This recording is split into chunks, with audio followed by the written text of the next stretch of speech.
Hello everyone, welcome back to the channel. My name is Jerry, and once again watching Dear Theme Park Dean, and welcome back to an all-new video where I'll be giving my review on Guardians of the Galaxy Cosmic Rewind that opened May 27, 2022 at Epcot. This new coaster opened at Epcot May 27th, and it is filled with various show elements and spins and different things that happen throughout the layout that make this coaster stand out in one of the most unique coasters in Florida. In my opinion, my favorite coaster in Florida. That doesn't mean it's the best, but it means it's my personal favorite, that I could ride this infinitely and still always have fun every single time. The rewritability also on this coaster is very nice, with 6 different songs being Conga, One Way or Another, Disco Inferno, I Ran So Far Away, and what are the other two? September, and the last one being Everybody Wants to Rule the World. So those are the 6 songs. I've had every single song on this ride. I had Conga 4 times, Disco Inferno once, One Way or Another once, September once, I Ran So Far Away 3 times, and Everyone Wants to Rule the World twice. So I've had every single song for a total of 12 rides on this coaster, so I feel like I can have a good grasp of what this ride has to offer. The ride vehicles are also really nice because they're big and accommodating, as well as being nice for the flow of it, like for families, because the way that they're 4-seated and they also spin around, it's very nice. And there's 5 of them on the track, so they can load a maximum of 20 people per train on this coaster. So the capacity on this ride is also very good. And the only issue I have currently with this ride is the virtual queue system, because every day I was riding this, I had to get up at 7 a.m. and then book that, and then luckily I was at a hotel so I could get the lightning lane so I could ride it twice, and then a couple days I got it on a 3rd time due to it either breaking down or a magical moment happening. So yes, this coaster is very, so one of the questions that people have been asking a lot of people on the internet is this coaster nauseating? My personal opinion is, the times I rode it 3 times in one day, the 3rd ride definitely gave me a little headache and maybe a little bit off. But the other times, I have no issue. And I did notice sitting towards the back, because I've sat in almost every row on the ride. I've been in the front row, 2nd row, 3rd row, 5th row. I know I've been in 9 and 10 as well, so I've been able to get an entire experience. The back rows are definitely more intense and definitely more nauseating, if that makes sense. And also the front row on every car will also be a bit more nauseating due to the way it spins. So if you could get every even number, like row 2, row 4, row 6, row 8, row 10, it'd be a lot easier for when the spinning happens, because you're not spinning as much because you're not on the front of the individual trains. So going back to the entrance of the ride, you enter with the giant Nova ship, and it is very well themed with different things around, I guess, and with the workers fitting in the wonders of Xandar Pavilion, where Xandar from the first Guardians of the Galaxy film has come to Epcot to showcase their, I guess, technologies and their culture. And Glenn Close and Terry Crews star in the pre-shows and queue line as introducing you to the Cosmic Generator, which is the main plot thing of the ride, and it's basically the thing that lets you teleport and allows jump points, as you guys are about to see in this video that you guys are watching, or I don't know if it's going to cut off before then, but jump points are where Nova ships can cut through different time, and basically you go through several jump points throughout Guardians of the Galaxy Cosmic Rewind, and these jump points mean a lot to the Guardians movies, because that's how they can travel from Earth to Xandar to Titan and all that in the movies. But yeah, this Cosmic Generator is what powers it. And when the bad guy, a celestial named Isan, comes after it, he takes it, and you have to help. And then they call the Guardians, and then you have to help them basically save the galaxy. So it's a really neat plot, and definitely works very well. There's a couple little things in there that I'm not a massive fan, because they don't, especially riding it 12 times, you kind of can see some plot holes that could happen.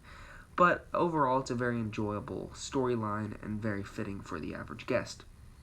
So after the pre-show, you enter another pre-show room with the Cosmic Generator itself. It's a teleporter, takes you up to the ship, like as you guys are seeing right now. Spoiler warning, it takes you up to the ship, and then there's a massive screen of Isan, and he takes it, and then they call the Guardians, and then you head out into your Star Jumpers, which are your ride vehicles. There's a little line afterwards, and there's a lot of people in the pre-show rooms, so if you were in the back of the pre-show line, that's probably an extra 10 minutes total in your line, because that's how many people they let in these pre-shows. This ride is a capacity eater. Like, it will run through so many people.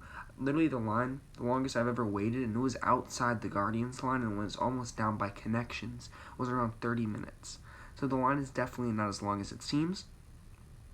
Overall, though, this coaster is fun, filled with great airtime moments, filled with great spinning elements, helixes, amazing show scenes. There isn't any animatronics on the ride, but the screens in that 4K, very high quality, really make up for it because literally they look like it was there. Like, that's how clear these screens are. And the launch tunnel backwards where the music plays is also one of the best parts on the ride, and that music will stick with you from the backwards launch to the end of the ride. Even when you're getting off of the ride, you'll still hear that music because, I don't know, just that's how it works.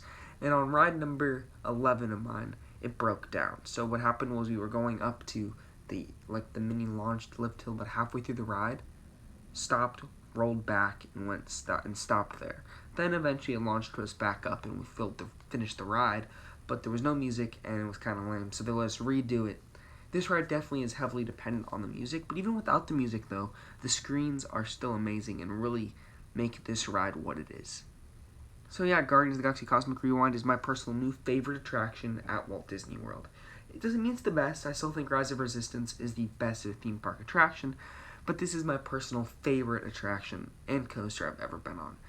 I would still rank, Iron Gwazi Velocicoaster, and this wouldn't even be in my top 10 best coasters, but it is my personal favorite coaster.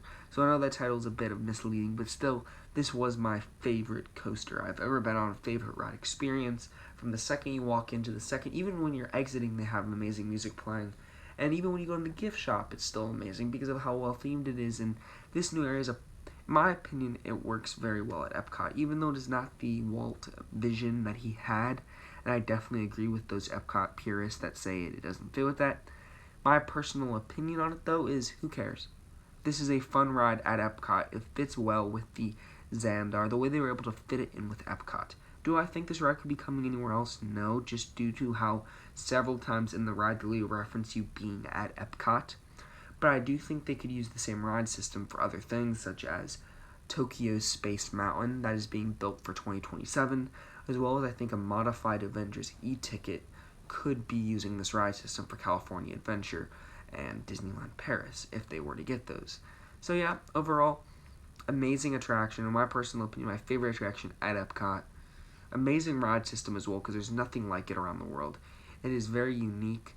This is something that was really, hats off to the Imagineers. I was not expecting, because Ratatouille, it was great, but it was not my favorite ride in the park. Still, Test Track, Soarin' were still my number 1s and 2s. But now, this is my new number 1 coaster, not only at Epcot, which used to be my least favorite Disney park, but pushed it up to my number 2 favorite.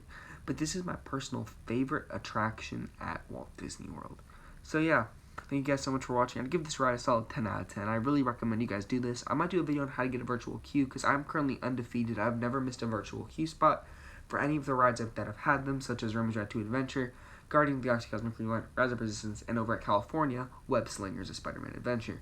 I've never missed a virtual queue, so I might give a little tutorial on how I do it because there's a lot of steps that go into it other than just clicking the refresh at 7 a.m. because if you do that, you might get it.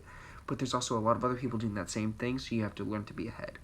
But yeah, thank you guys so much for watching, and please don't remember to leave a like and subscribe if you are new to the channel with notifications on, because only 92% of y'all that are watching this video, only 8% of y'all are subscribed that are watching this video, and only 92% of y'all are not subscribed. So please hit that subscribe button if you would like to see more of this content. I plan to have more videos soon.